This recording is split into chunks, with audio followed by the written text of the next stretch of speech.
saya boleh share something nggak? Boleh. Akhirnya dia berdiri. Kalau dia berdiri bilang, saya baru 1 tahun di sini.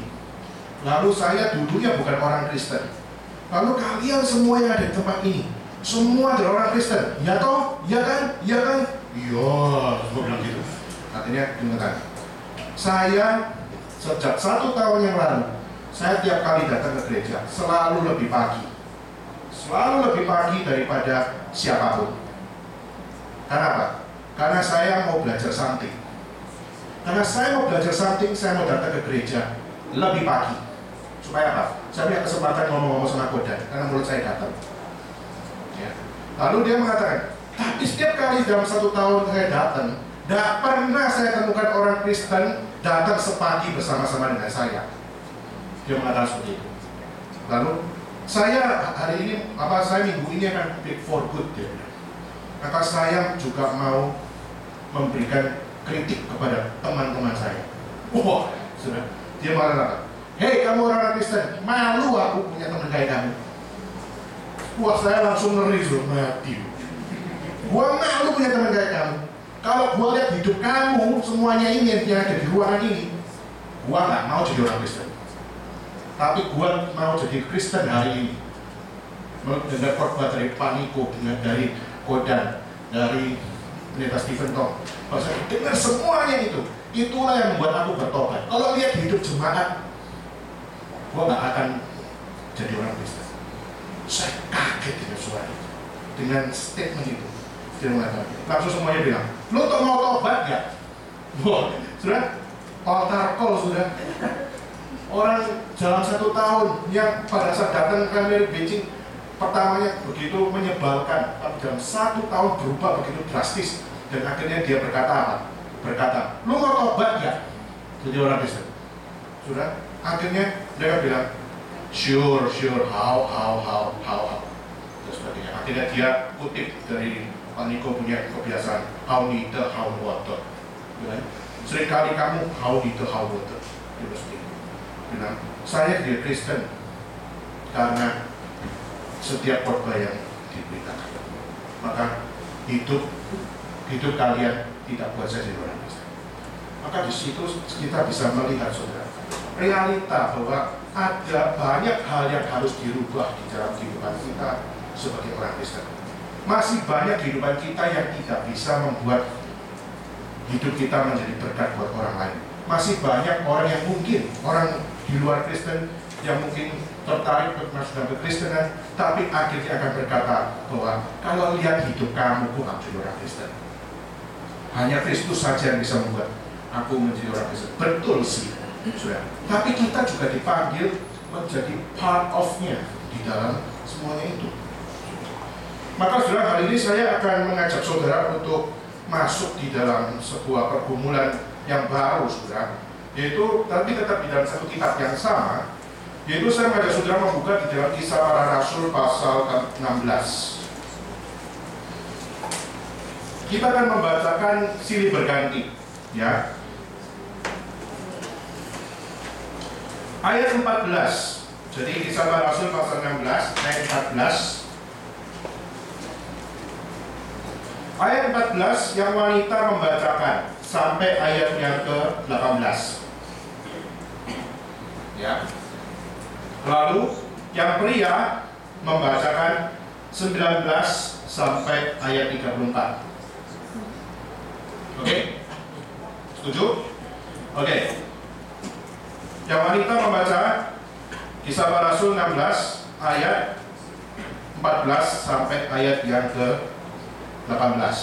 Kalau yang pria langsung melanjutkan 19 sampai ayat yang ke-34. Oke, yang wanita sama-sama. 1, 2, 3. Seorang dari perempuan itu yang bernama Lydia turut mendengarkan. Ia seorang penjual kain ungu dari kota Tiatira yang berkata, Tuhan mengangkat hatinya sehingga ia memperhatikan apa yang dikatakan oleh Paulus. Sesudah ia dibaptis bersama-sama dan seisi-temannya, ia mengajak kami, katanya, jika kamu berkata bahwa aku sungguh-sungguh percaya pada Tuhan, marilah menempel di rumahku. Ia mendesak sampai kami menerimanya. Pada suatu kali ketika kami pergi ke pasar yang itu, kami bertemu dengan seorang hamba perempuan yang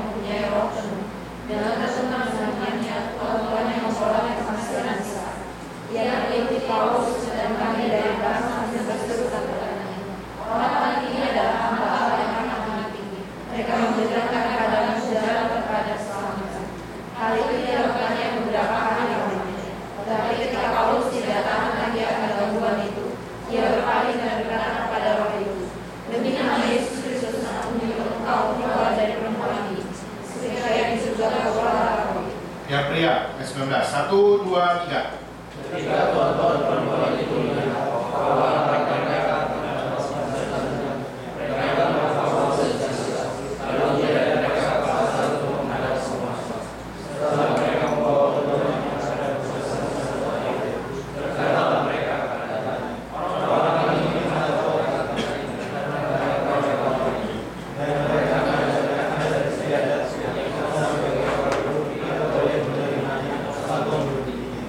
Juga orang yang aktif menentang mereka, kalau peserta-peserta itu menyuruh menanyakan pakaian dari mereka dan menentang mereka. Setelah mereka berkali-kali didera, mereka dilemparkan ke dalam penjara. Para penjara dipindahkan untuk menjaga mereka dan sungguh-sungguh.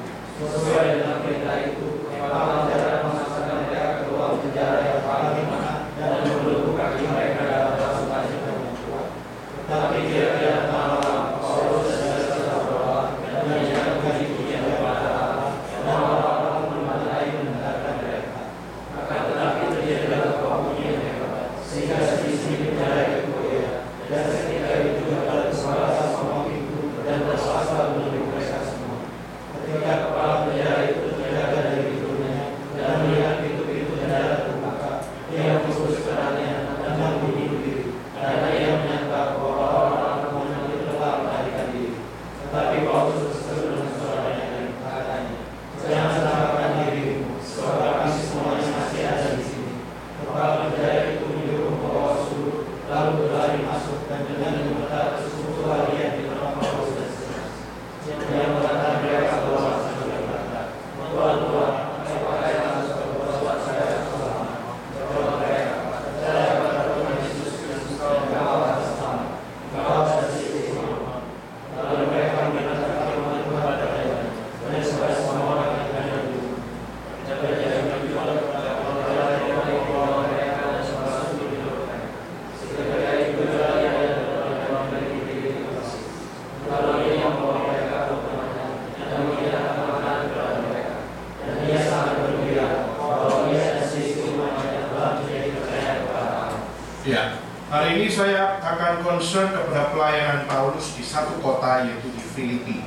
Pada saat dia sampai di Filipi, di situ Paulus melayani 3 golongan. Golongan pertama yaitu adalah golongan high class. Dan golongan high class itu adalah diwakili oleh satu orang perempuan yang bernama Lydia. Maka pada saat dia berkhotbah, pada saat dia menyatakan akan firman Tuhan, banyak perempuan-perempuan di situ. Tapi ada satu perempuan yang sungguh-sungguh hatinya memiliki satu kerinduan untuk mengerti kebenaran Tuhan dan digelisahkan untuk bagaimana dia untuk dapat menekuni setiap kata-kata yang dikatakan oleh Paulus dan bagaimana dia mau belajar. Maka di situ Lydia termasuk seorang high class yang biasanya kalau orang high class itu nggak gampang banget untuk bisa menerima segala sesuatu jika tidak profitable. Tetapi pada saat dia melihat, membaca, dan sampai dia mendengarkan setiap apa yang dikupas oleh Paulus, maka di situ kita melihat Lydia akhirnya dari satu orang yang mewakili high class punya orang, dia menerima tentang Kristus. Saudara, golongan kedua adalah golongan yaitu slave, yaitu golongan hamba, seorang hamba. Di mana ada seorang hamba, tetapi orang hamba itu memiliki satu tanda kutip pakai istilah itu talenta, yaitu talentanya bukan yang in the positive ways, tapi di dalam hal yang buruk, yaitu ada roh tenung, dia dukun, seorang hamba. Jadi dia adalah sebenarnya kalau bisa dikatakan dia bukan high class lagi, tapi dia adalah low class, dia adalah satu golongan yang rendah banget. Golongan hamba itu rendah banget. Dukun dimasukkan di dalam area yang paling bawah. Tetapi inilah medan pelayanan dari Paulus. Paulus melayani di golongan paling atas, dia juga melayani di golongan paling bawah. Dan pada saat saudara melihat, pada saat dia melayani, Lydia dapat mengerti setiap apa yang diberitakan dan akhirnya dia pun menerima Kristus. Dan roh tenung itu pada perempuan yang adalah budak itu, dia juga pada saat mengikut Tuhan, dia ingin mengikut Tuhan, tetapi ada roh yang ada di dalam dirinya. Sampai pada saat Yesus berkata, "Pergilah engkau, hei roh jahat." Maka di situ roh jahat meninggalkan. Dan di situ baru hamba yang diisi dengan roh tenung itu dapat bebas dari dosa, dapat bebas dari roh jahat, dan dapat mengenal Kristus. Sudah. Tapi hari ini saya nggak akan membawa saudara untuk masuk di dalam konsep high class maupun dalam low class, tapi saya ingin mengajak saudara untuk concern untuk in the middle class, saudara. Saya bisa pukul rata bahwa saudara dan saya hari ini adalah kelompok middle class. Ya nggak setuju nggak apa-apa, gitu ya istilahnya. Berarti saudara antara mau menyombongkan diri di area high class atau saudara mau merendahkan diri di daerah low class, ya itu urusan saudara. Tapi hari ini saya ingin sharingkan pergumulan dari orang middle class. Apa yang digumulkan dari seorang middle class? Siapa yang mewakili middle class? Dan di dalam hal ini saya akan mengajak saudara untuk concern kepada jailer, kepala penjara, saudara. Kalau saudara melihat kepala penjara, dia adalah seorang tentara. Tentara apakah adalah orang yang sungguh-sungguh dapat dikatakan sebagai akademik yang tinggi? Saudara, zaman itu tentara cuma bisa apa, saudara? Tentara bisa apa? Bisa pakai baju tentara. Tentara bisa apa? Bisa makan? Ya bisa. Ya. Tentara bisa apa? Perang. Lalu tentara bisa apa lagi? Mengatur strategi peperangan dan sebagainya. Nah, jailer, kepala-kepala penjara, orang khususnya di dalam tradisi orang Romawi, itu adalah bukan sembarangan orang. Kepala penjara justru adalah serdadu-serdadu yang ikut berperang, tetapi yang akhirnya mereka umurnya sudah lanjut, yang umurnya sudah tidak bisa melakukan hal yang lebih tinggi lagi, maka mereka dipercayakan jadi kepala penjara. Jadi itu pensiunan tentara itu akhirnya ditaruh di dalam penjara, bukan dipenjarakan, tapi menjadi kepala dari penjara. Nah, kalau kita melihat tentara itu tipenya bagaimana sih? Kognitifnya kira-kira gimana? Apakah dalam segala sesuatu dia mikir? Sudah. Kalau kita mau jujur, tentara itu sebenarnya nggak butuh mikir. Yang butuh apa? Order. Pada saat pemimpin bilang serang, sudah. Maka tentara mesti apa? Mesti serang. Semua mesti bertanya. Kalau masih harus. Maka sudah bisa dibilang tentara itu sebenarnya nggak butuh skill yang terlalu tinggi. Walaupun tetap butuh skill, tapi nggak terlalu tinggi. Tetapi tentara itu hanya butuh sesuatu yang praktikal. Hanya butuh sesuatu yang apa? Follow the order, that's all. Itu cukup buat tentara, sudah. Maka sudah, pada saat kita melihat di dalam bagian ini, kita melihat bagaimana tentara itu menjadi, khususnya kepala penjara itu. Kepala penjara itu menjadi seseorang yang hari ini kita concern. Oke, sekarang kita mau lebih lanjut lagi bicara. Kenapa Paulus kok bisa dimasukkan penjara? Tadi kita sudah membaca. Dia datang ke Filipi, lalu dia melayani berkhotbah, lalu salah satunya buah pelayanan dia adalah Lydia, dan buah pelayanannya adalah seorang budak perempuan yang kena roh tenung. Setelah itu, pada saat kenapa dia kok bisa masuk penjara? Karena budak roh tenung ini menjadi favorit bagi orang-orang. Kenapa? Aku ingin dapat keuntungan, maka aku pergi ke dukun ini. Kalau aku dari ke dukun ini, aku dapat keuntungan begitu banyak. Tapi sekarang, coba lihat siapa? Coba lihat budak ini. Sekarang roh tenungnya sudah dicabut dari dia, sudah diusir. Maka gimana kita berprofit lagi? Dukunnya sudah nggak ampuh lagi. Ini salah siapa? Ini adalah salah Rasul Paulus. Maka karena salah dari Rasul Paulus, akhirnya dalam keadaan seperti itu, gimana sudah? Akhirnya di situ Paulus dihasut.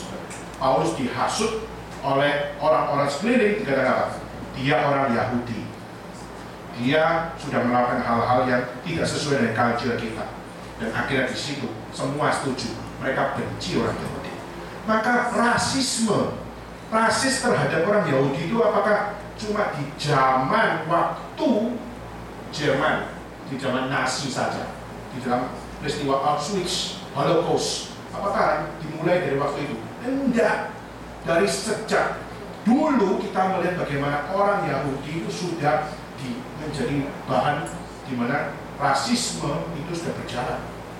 Nah, maka pada saat kita melihat di situ Paulus dianggap sebagai biang kerok di dalam Filipi, dan akhirnya pada saat itu kita melihat akhirnya Paulus diapain di situ?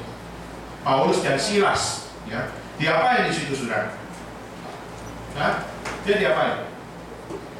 Dicatat kalau saudara in detail, saudara melihat pertama, dia dikoyakkan bajunya.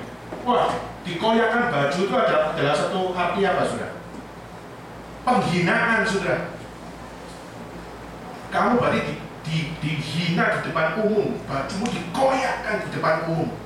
Digambarkan sebenarnya ini loh orang yang tidak tahu malu ini, maka bajunya dikoyakkan di depan umum. Itu pertama. Kedua, dia dua rasul ini dipukuli babak belur. Waduh, saya seumur hidup belum pernah sudah dipukuli babak belur di dalam pelayanan. Kalau dipukuli karena rasisme, ya. Saya pernah dipukuli oleh orang-orang di Surabaya waktu itu anak-anak jalanan, sudah dipukul. Saya sendirian, saya dipukuli orang 8. Dia terang hancur muka saya. Ya. Untung setelah 1 bulan kembali ke air. Ya. Nah, saudara, pada saat itu Paulus pada sedang pelayanan, dia bajunya dikoyakkan, dipermalukan di depan umum, lalu dipukuli babak belur oleh begitu banyak orang. Lalu ketiga, dipenjarakan, dan pada saat dipenjarakan dicatat tangan kakinya diikat dengan dicatat di dalam Alkitab dengan bilurnya. Jadi dicatat pada saat dia diikat tangan dan kakinya itu di dalam keadaan terluka. Saudara bayangin aja, tangan sudah luka, kaki sudah luka, diikat, ya. Setelah itu pada saat sudah diikat, lalu tak bisa goyang, lalu yang luka itu bertemu dengan besi, gimana rasanya? Saya nggak tahu, saudara punya imajinasi cukup tinggi untuk memahami pedihnya suffering yang mereka alami atau tidak, gitu ya, saudara. Tetapi saudara, coba saudara lihat, dia dikoyakkan, dia dipukuli, dia dipenjara. Wah, kayak Yesus, ya, mirip Yesus. Dicaci maki, tanda kutip. Tetapi saudara, adalah sebuah the beauty of ministry dari Paulus, yaitu dia di dalam situasi apapun, di situ kita melihat bagaimana dia menjalankan setiap doktrin. Itu apa? Di dalam suka maupun di dalam duka dia sungguh-sungguh dapat melihat bagaimana dia masih dapat bersyukur kepada Tuhan. Dia masih dapat untuk memuji Tuhan. Dan dicatat di mana dia berdoa dan dia bernyanyi dengan sukacita di dalam Tuhan. Saudara, itu hal ini sering kita dengar, saudara. Kita sering mendengar bahwa bersukacita senantiasa itulah favorit, apa istilahnya, menjadi tema dari kitab Filipi. Ya, kita sudah tahu itu. Nah, pada saat itu kepala penjara ini memasukkan akan 2 orang ini di dalam penjara. Dan menurut catatan tradisi, mereka padahal cuma disuruh masukin penjara saja, tetapi dia justru dimasukkan di dalam penjara yang paling dalam, penjara yang paling gelap, penjara yang paling mengerikan di sini. Maka dia di dalam penjara bukan penjara biasa, tapi penjara yang paling mengerikan yang ada di kota Filipi. Lalu pas dia dimasukkan di situ tidak ada cahaya, semuanya gelap di situ. Nggak pagi, nggak malam, itu dalam keadaan gelap. Sudah, bisa nggak kita membayangkan hal seperti itu? Makan di dalam keadaan gelap. Lalu di dalam makan pagi, makan siang, makan malam di dalam kegelapan. Gimana kita bisa melihat hidup kita, menilai hidup kita dalam keadaan seperti itu? Nah, sudah, lalu kita tahu ceritanya. Setelah itu, tiba-tiba pada malam hari terjadilah apa? Apa terjadi di situ? Gempa bumi. Betul. Jadi sebenarnya, boom. Akhirnya ada satu goyangan yang goncangan yang begitu dahsyat. Nah, saya ingin tanya, goncangan itu kenapa bisa muncul? Kebetulan kali. Oh, kenapa bisa muncul gempa bumi itu? Kira-kira gempa bumi itu bisa muncul kenapa? Ayo dong, kasih respon dong, supaya saya bisa memperoleh berkat juga dari kalian. Ya? Hah? Anyone? Hah? Lantai bumi yang bergeser. Oke, itu penjelasan ininya. Jadi gempa bumi waktu itu kira-kira untuk siapa? Kenapa bisa jadi gempa bumi? Hah? Karena campur tangan Tuhan. Buat siapa? Buat Paulus. Oke, ada lagi? Apa? Malaikat Tuhan. Di kali kita baca tulis. Enggak, yang nambah-nambah sendiri. Ada lagi? Agar mereka bisa keluar dari penjara. Itu idenya Tuhan. Tapi dia nggak mau keluar loh. Oh gitu. Itu menurutmu sih. Ada lagi? Oh nyanyi puji-pujian, jadi langsung gempa bumi datang. Serem banget. Tadi kita nyanyi nggak ada yang datang. Ada lagi ya? Ayo, terakhir. Ya? Orang-orang penjara.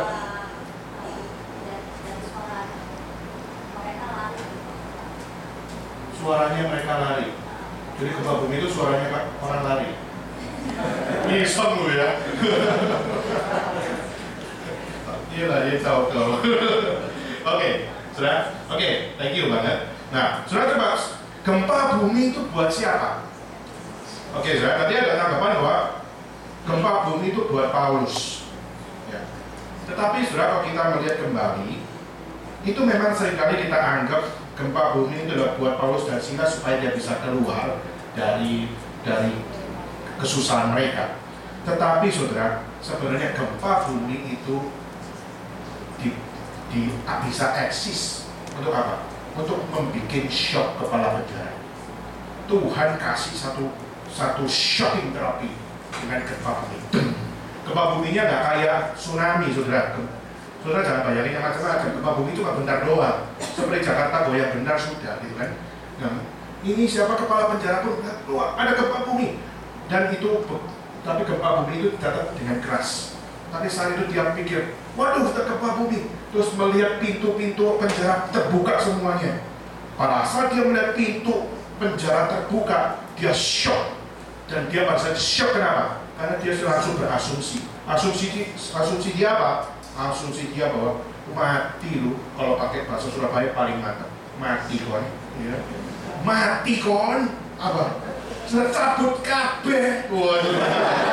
Jawab banget ya. Mati lu, sudah keluar semua. Terus gimana dong? Gua sebagai seorang serdadu yang sudah punya satu histori yang begitu panjang, lalu bisa tahanan-tahanan bisa lari. Muka gua mau taruh di mana? Order sudah terkoyak. Terus gimana dong? Sudah, dia nggak punya pikir apa lagi. Kalau sudah pintu terbuka, tahanan pasti lari. Itu bagi dia konklusi yang sudah cukup logis, saudara. Maka pada saat dia anggap semua sudah lari, jailer akhirnya berpikir apa? Mati kon, mati gua. Terus gimana? Gua gagal. Kalau gua sudah gagal, terus gimana? Akhirnya dia ambil keputusan apa? Lebih baik gua dihukum. Tapi daripada gua mati dihukum, lebih baik gua arah kiri. Apa itu arah kiri? Mati terhormat. Apa? Bunuh diri dengan pisau. Ya, mati terhormat. Yang paling lihai itu paniko. Itu saya nggak kurang lihai soal itu kan ya. Sudah. Mati terhormat. Bagi dia mati terhormat lebih penting daripada apa? Daripada hidup. Saudara. Waduh, kok masa kita melihat hal seperti ini? Dia sudah mengambil satu konklusi Sudahlah, order sudah tidak bisa aku kerjakan lagi, maka aku lebih pilih mati saja. Pada masa dia sudah mau matikan dirinya, pisau sudah mau dimasukkan. Tiba-tiba Paulus berkata apa? Hei, jangan celakakan dirimu, Mas. Kenapa? Kami masih ada di sini. Kami masih ada di sini. Momen hayu, cair. Wah, saudara. Jenner pada saat bilang, hah? Dia udah mau bunuh dirinya. Tiba-tiba dia dengar, momen hayu, cair. Kita masih ada di sini. Pada saat dia lihat, dicatat bukan cuma Paulus dan bukan cuma Silas yang ada di situ, tapi dicatat semua tahanan ada di situ. Gila nggak? Harusnya tahanan kalau sudah pintu terbuka lari cepat-cepat, tapi di situ semua ada di situ. Kenapa? Mereka takut sama tahanan yang paling dalam. Mereka tahu yang paling dalam kok nggak keluar, ya berarti kita nggak mau keluar. Tapi kalau yang paling dalam keluar, kita semua akan ikut keluar. Maka orang yang di penjara paling dalam itu adalah orang yang paling ditakuti. Logikanya seperti itu. Nah, maka pada saat yang dalam aja sudah terbuka semuanya, bahkan dia punya ikat tangan kakinya juga sudah terbuka, tapi dia tidak melarikan diri. Yang di luar pun juga tidak berani. Istilahnya kalau sudah keluar sebentar, keluar, nggak mau, ya sudah aku balik lagi. Begitu saudara, coba pikir betapa besarnya dua orang ini, sampai satu tahanan pun nurut. Aku juga nggak kuat deh, aku nggak kuat. Semua nggak kuat. Pertanyaannya, ada apa dengan Paulus dan Silas? Kenapa dia nggak mau keluar? Kenapa? Karena ada rencana Tuhan. Bukan poinnya di Paulus dan Silasnya. Poinnya adalah di kepala penjara. Saudara, coba saudara lihat, kepala penjara itu melihat sendiri 3 hal. Ya. Pertama, dia melihat apa? Gempa bumi itu bisa bikin semua orang lari. Ya kan? Saudara coba di ruangan ini, tiba-tiba ini ruangan 1 lantai sih ya. Coba saudara di 10 lantai, lalu saudara di lantai 10. Tiba-tiba ada gempa bumi. Saudara bikin apa? Udah gempa bumi begitu kencang, saudara mau apa? Asik ya. Gila lu. Saudara, justru pada saat ada gempa bumi di situ, saudara akan secara insting adalah mau apa? Mau lari. Pasti mau lari. Saudara. Tapi jailer ini, kepala penjara ini melihat, kok gak lari ya? Nah, itu sudah cukup membuat dia bingung di dalam poin pertama. Kenapa? Tidak biasanya seperti itu. Saudara, Roma di daerah Filipi itu gempa bumi itu sering terjadi, dan sering kali gempa bumi membuat orang lari. Tetapi di dalam kejadian ini justru kita melihat justru orang-orang ini tidak lari. Itu pertama. Kedua, dia pikir, aduh, kenapa kamu tidak lari? Aku kan sudah buat jahat sama kamu. Aku sudah pukulin kamu, babak belurin kamu. Bahkan aku cuma following the order untuk aku pukulin kamu. Sampai kamu, bilur-bilur kamu itu luka semuanya. Ya, bilur-bilur ya luka gitu ya. Sudah, saya sudah buat jahat sama kamu, saya sudah pukul kamu sampai begitu luka. Tapi kenapa justru kamu berkata, jangan kamu celakakan dirimu. Kami masih ada di sini. Kamu nggak usah bunuh diri. Kenapa? Kami masih ada. Tinggal kamu kunci aja kami lagi, selesai. Kamu nggak usah bunuh diri. Dan kamu juga, prestasi kamu juga tetap akan sama. Yaitu kamu tidak kehilangan akan tahanan-tahanan kamu. Dia bingung. Kok bisa ada orang seperti ini? Sudah, seakan-akan apa? Paulus akan mengalahkan kejahatan itu dengan goodness, saudara. Mengalahkan kejahatan dengan satu hal, yaitu apa yang Tuhan lihat, saudara. Wah, ini banget, saudara. Ketiga, dia kagum. Kenapa? Karena Paulus dan Silas, dia adalah tahanan yang paling dalam, yang dianggap oleh orang-orang di Filipi bahwa orang ini adalah orang yang merusak culture, orang Yahudi yang bermain di dalam hal-hal yang mistik, di dalam Kristus lalu bicara bahwa jalan keselamatan cuma di dalam Dia, maka lebih baik mulutnya dibungkem aja nih orang. Ya, akhirnya mereka dimasukkan penjara. Tetapi pada saat gempa bumi terjadi, herannya mereka kok masih gak lari. Maka disebut, kamu kok masih taat hukum sih? Seperti itu. Maka sudah, pada saat jailer ini melihat posisi keadaannya seperti ini, dicatat sudah. Pada saat dia melihat sendiri, dicatat, yaitu apa? Dicatat dia tersungkur di hadapan Rasul Paulus. Karena tersungkur, to knee down, to bow down, itu artinya itu tersungkur, yaitu jidat itu nempel ke tanah, saudara. Itu artinya adalah worship, menyembah, bukan menyembah kepada Paulus, tapi menyembah kepada Allah dari Paulus. Dia tersungkur dan dia memohon untuk apa? Memohon sebuah penjelasan. Kenapa aku bisa bingung dengan apa yang barusan terjadi ini? Tolong jelaskan kepadaku. Saudara, lihat, dia cuma minta apa? Tunjukkan kepadaku apa sih yang harus ku ngerti. Dia nggak minta jelaskan. Tidak ada kata jelaskan. Dia minta apa? Tunjukkanlah kepadaku. Show me. Kenapa? Dia nggak butuh apa yang pinter-pinter. Dia nggak butuh yang debat-debat yang terlalu menyusahkan diri sendiri dengan pikirannya. Dia cuma minta apa? Order aja. Give me the order. Setelah itu aku akan lakukan. Karena dia bukan orang tipe yang kognitif seperti itu. Nah, dia langsung tersungkur dan langsung dia berkata, show me how to fix my problem. Tunjukkan bagaimana aku dapat menyelesaikan masalahku, masalah yang ada di dalam diriku. Maka Paulus berkata apa? Ada, yaitu apa? Percayalah kepada Yesus. Percayalah kepada Dia. Dan dia mengajarkan firman Tuhan kepada kepala penjara ini dan mengajarkan firman Tuhan kepada family-nya, itu kepada keluarganya.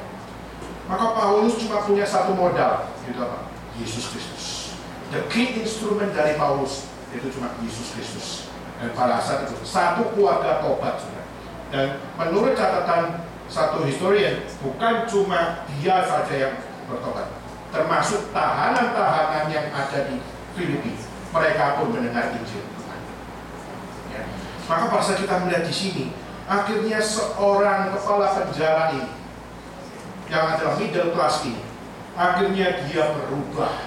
Akhirnya dia mengalami akan satu hal di mana hatinya sudah tidak lagi hanya sekedar following the orders dari orang-orang yang bertahta sebagai seorang pemimpin dari dia, sebagai seorang tentara, tapi dia dapat melihat lebih tinggi lagi. Dan akhirnya dia mengatakan apa? Baptislah aku dan aku mau berbagian di dalam community. Aku mau berbagian di dalam apa? Aku mau berbagian di dalam gereja yang kudus dan am. Dan setelah itu dia pulang dengan bergembira, dengan joy, dengan sukacita. Oke, saudara. Sekarang saya di dalam 10 menit ini saya akan memakai untuk kita merefleksikan apa yang tadi sudah saya sharing tadi. Saudara, sebagai refleksi, yaitu apa? Lydia adalah high class, ya. Lydia adalah gambaran seorang perempuan high class, seorang penjual kain. Ya. Kedua, yaitu budak. Budak adalah golongan low class, golongan rendah, tapi dia juga bertobat. Lalu ketiga, yaitu siapa namanya? Kepala penjara. Kepala penjara adalah golongan menengah. Nah, saudara lihat, 3 golongan ini, golongan high class, golongan middle class, golongan low class, saudara, ini ada di dalam one community, ada di dalam satu komunitas, ada di dalam satu gereja, ada di dalam satu Tuhan, dan di dalam Yesus Kristus. Maka Tuhan mengasihi semua kelas. Tuhan mengasihi orang golongan rendah, Tuhan mengasihi orang golongan tinggi, Tuhan mengasihi golongan menengah, dan Tuhan mengasihi semuanya. Dan dikatakan, they are my brethren. Paulus berkata, pada saat mereka semua dari berbagai macam golongan, mereka bukan stranger lagi. Mereka adalah my brethren. Mereka adalah saudara-saudaraku. Paulus berkata, kamu adalah saudaraku. Ingat lagu? Saudara, kau sahabatku dan saudaraku. Apa itu kan? Ya, saudara tahu sendiri ya. Ya kan? Kau sahabat. Ya, ini kita melihat bagaimana kau sahabatku, kau saudaraku, tak ada yang dapat memisahkan kita, misalnya juga kan? Tak ada yang dapat memisahkan kita, gitu kan? Kita lihat, kau sahabatku, siapa? Golongan tinggi, golongan rendah, golongan menengah. Di dalam Kristus, kamu sahabatku. You are my brethren. Paulus melayani dengan begitu full di dalam apa yang menjadi ininya sudah. Apa namanya, bagian dalam pelajar dia. Termasuk juga orang-orang yang ditolak. Mereka, Lydia adalah orang kafir. Kepala penjara juga adalah orang kafir. Lalu siapa? Hamba. Siapa dia? Mereka juga orang kafir. Saudara, mereka dikatakan sebagai brethren in Christ. Saya ingin tanya saudara, kenapa orang Kristen yang harus memberitakan Injil keluar dari Yahudi? Orang Farisi pasti tolak mereka sih. Ya. Orang Farisi nggak memberitakan Injil. Kenapa? Karena orang Farisi menolak mereka. 3 kelompok ini ya. Saudara coba bikin tahan ya. Coba bikin. Lydia, siapa dia? Perempuan high class. Dia perempuan. Orang Yahudi mengatakan perempuan itu bukan sesuatu good laki. Ya. Ini dalam tradisi. Kedua, itu apa? Budak. Budak itu adalah satu golongan yang di dalam bait Allah itu tidak terlalu di welcome. Ya. Lalu ketiga, yaitu apa? Yaitu orang kafir. Orang kafir juga tidak di welcome. Saudara pernah mendengar sebuah doa yang tercatat dalam Alkitab, yaitu apa? Terima kasih Tuhan karena aku bukan perempuan. Terima kasih Tuhan karena aku bukan budak. Terima kasih Tuhan aku bukan orang kafir. Tapi terima kasih Tuhan karena aku orang Yahudi. Pernah dengar doa itu di dalam Alkitab? Pernah baca? Katanya baca Alkitab. Ya, sudah. Ada sebuah prayer of Jewish yang berkata, thank you Lord. Terima kasih Tuhan. Terima kasih Allah Yahweh bahwa aku tidak dilahirkan sebagai seorang perempuan. Aku bukan dilahirkan sebagai seorang budak. Aku bukan dilahirkan sebagai seorang kafir. Ini doa seorang di dalam bait Allah. Tetapi di luar bait Allah, terima kasih Tuhan karena aku perempuan, karena aku adalah budak, karena aku adalah kafir, aku diterima oleh Dia. Berbeda banget saudara. Maka saudara, Yesus justru menerima perbedaan mereka itu di dalam gereja. Untuk apa? Yuk sama-sama memuliakan Tuhan. Bukan cuma satu golongan memuliakan Tuhan, tapi ayo sama-sama. Hei budak-budak, hei kamu orang kafir, hei kamu sama-sama perempuan, sama-sama mari kita memuliakan Tuhan. Wah saudara, nah ini refleksi pertama. Dan refleksi terakhir, yaitu saudara lihat, pada saat melihat di dalam kejadian pada saat di penjara itu,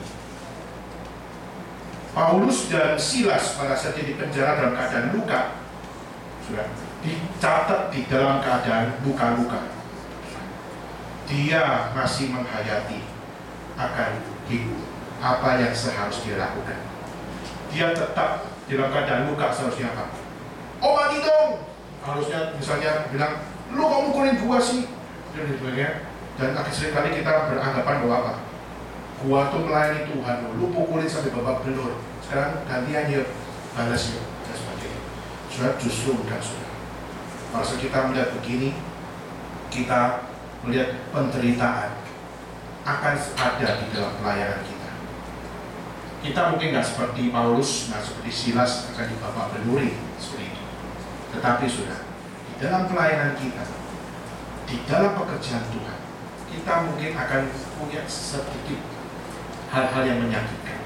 Tetapi itu bukan sebuah hal yang harus menjadi perhatian kita yang paling penting. Jadi perhatian kita paling penting itu gimana kita menghadapi situasi apapun di dalam pelayanan kita. Maka saudara, terakhir saya tutup dengan satu kisah saudara yang saya juga dengar dari seseorang kakak kelas saya, yaitu ada seorang punya anak saudara.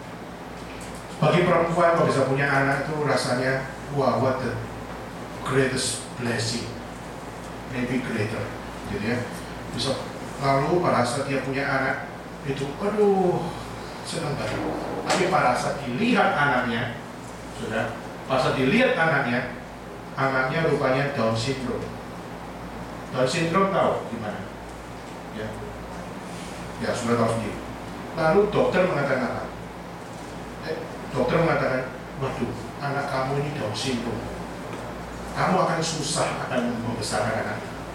Kamu akan menghabiskan waktu banyak untuk apa?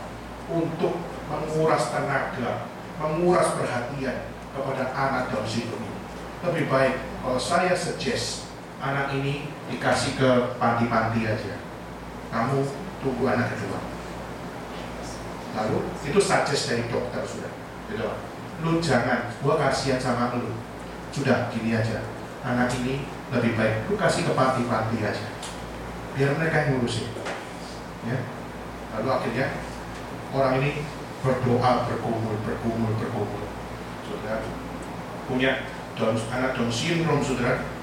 Mana? Lalu dia mendengar beberapa tanggapan dari teman-temannya. Bahkan ada yang kasar berkata, sudah nggak worth it punya anak Down syndrome. Sudah. Konyol banget tahu kalau kamu hidup dengan pergumulan seperti ini. Ini bisa dihindari kok, bisa dibuang kok, tanda kutip. Tetapi sudah akhirnya tahu apa yang dipilih. Yang dipilih yaitu anak ini datang dari Tuhan. Dia Down syndrome. Itu adalah satu hal. Berarti kita harus lebih lagi untuk menjaga anak. Tuhan sudah kasih anak ini, saya dan istri saya, bukan saya ya. Saya dan istri saya mengatakan apa? Mengatakan ini dari Tuhan. Aku walaupun anak ini Down syndrome, tapi aku lihat dia, ini tetap anak. Artinya apa? Kita tetap besarkan dia. Lalu dokternya bilang, hah? Bener lu? Lu mau tetap besarin? Saya akan tetap, itu anak saya. Lalu akhirnya dokternya bilang, terserah lu ya, saya sudah kasih tahu ya. Maka sudah, akhirnya orang-orang melihat, aduh kasihan banget dia keluarga dia. Lalu bilang, anaknya Down syndrome, lalu dipelihara sendiri, dijagai sendiri, semua energi perhatiannya dicurahkan semuanya sendiri. Dan akhirnya orang bilang apa? Kasihan. Sudah, yang paling kasihan sebenarnya siapa? Orang ini justru adalah pemberani. Dan mereka pas menerima anak Down syndrome ini, mereka tahu betul asalnya dari mana. Tetap pada saat dia lahir, Tuhan kasih buat dia. Dan akhirnya di situ dia tetap rawat, dia tetap besarkan. Walaupun gedenya juga Down syndrome pasti, tapi sudah tetap dengan cinta kasih dia berikan kepada dia. Sudah sampai anak itu sudah tumbuh besar. Maka sudah orang-orang ini akhirnya ditanya, kamu kok kuat ya jadi papa mama membesarkan anak Down syndrome? Kok kuat ya? Kok bisa ya? Kok tahan ya? Akhirnya dia berkata apa? Tuhan yang memberikan, Tuhan yang memberikan iman, dan iman itu cukup buat kami untuk kami belajar dan kami mendidik anak. Maka di situ akhirnya keluarga ini baik-baik saja kok akhirnya, dan akhirnya keluarga ini pun jadi berkat. Maka saudara, mari kita coba untuk menutup hal ini dengan sebuah pertanyaan. kita melayani dengan begitu banyak macam orang. Sudah, mereka semua kelas itu, mereka butuh Kristus. Maka sudah, gereja ini, sudah, gereja yang justru adalah didirikan khususnya melalui pendeta Niko adalah untuk apa, sudah? Untuk supaya semua orang dari berbagai kelas mereka dapat menerima sebuah konfirmasi bahwa apa? Firman Tuhan itu cukup untuk dihidupkan. Firman Tuhan cukup untuk dilaksanakan. Firman Tuhan cukup untuk apa? Untuk dapat menjadi sebuah berkat terbesar.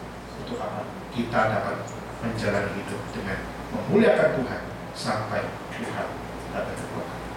Maka sudah, kita bersyukur kepada Tuhan.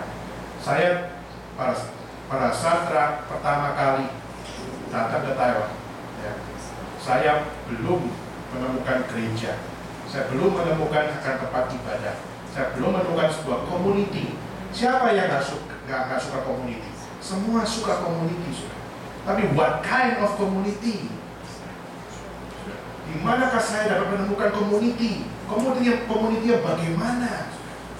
Waktu itu saya justru bertemu, justru bukan di dalam community yang saya harapin, tetapi community yang justru yang saya harapin gagal memberikan apa yang saya mau. Tapi pada saat saya melihat, rupanya bukan masalah saya mau, tapi justru community diberikan karena apa yang Tuhan mau. Lalu pada saat saya pertama kali tidak ada gereja, disitulah saya mengenal sebuah pelayanan. Waktu itu saya ingat sekali pendeta Niko pergi ke sekolah saya waktu itu. Saya masih pertama kali jadi mahasiswa, pendeta Niko yang datang. Bahkan mengajak kami anak-anak yang kasihan banget ya. Dulu tampangnya cuma oh-ohan gitu ya. Diajak jalan-jalan pergi ke Gili. Wah, waktu itu kita senang banget. Nah, setelah senang banget seperti itu, kita merasakan inilah komunitas, inilah fellowship.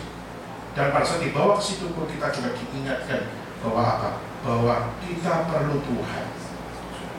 Maka komunitas perlu untuk kita apa? Diingatkan kembali. Reminder, alarm clock itu seperti dinyalakan. Teng teng teng teng teng teng. Bahwa Tuhan, jangan lupa Tuhan. Dan sebagainya.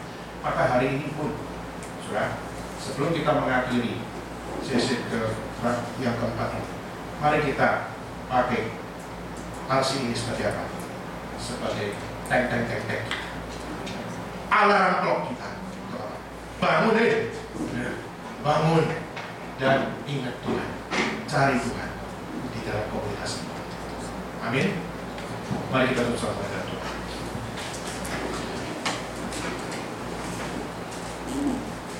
Terima kasih Tuhan atas setiap anugerah Tuhan yang Tuhan berikan bagi kami. Kami belum mengalami suffering yang terlalu begitu berat seperti yang dialami oleh Paulus, yang dialami oleh Silas, apalagi yang dialami oleh Yesus. Dan kami tertegur pada saat kami melihat cara kerja Tuhan yang begitu indah dengan penghayatan iman, di mana meskipun begitu banyak penderitaan di dalam melayani Tuhan, di mana mungkin di misunderstanding atau mungkin ditolak, tetapi setiap kami melihat mereka justru adalah contoh bagi kami. Dan pada saat kami melihat pelayanan dari Paulus, bagaimana orang yang paling high class, orang yang paling rendah, dan orang yang middle, mereka menerima Kristus di dalam satu komunitas yang sama. Dan kami berterima kasih kepada Tuhan, karena mereka justru adalah satu. Mereka sama-sama manusia berdosa. Mereka butuh keselamatan, dan itu hanya diberikan hanya dalam Yesus Kristus. Terima kasih Tuhan, dan biarlah kami belajar untuk kami digoncangkan. Biarlah gempa bumi itu bukan hanya menggoncangkan akan kepala penjara, tapi juga menggoncangkan setiap kami, untuk setiap kami dapat kembali kepada jalan yang benar. Terima kasih Tuhan. Arsi akan kembali berlangsung, dan biarlah Engkau yang memimpin setiap kami sekali lagi. Terima kasih ya Tuhan, di dalam nama Yesus kami berdoa. Amin.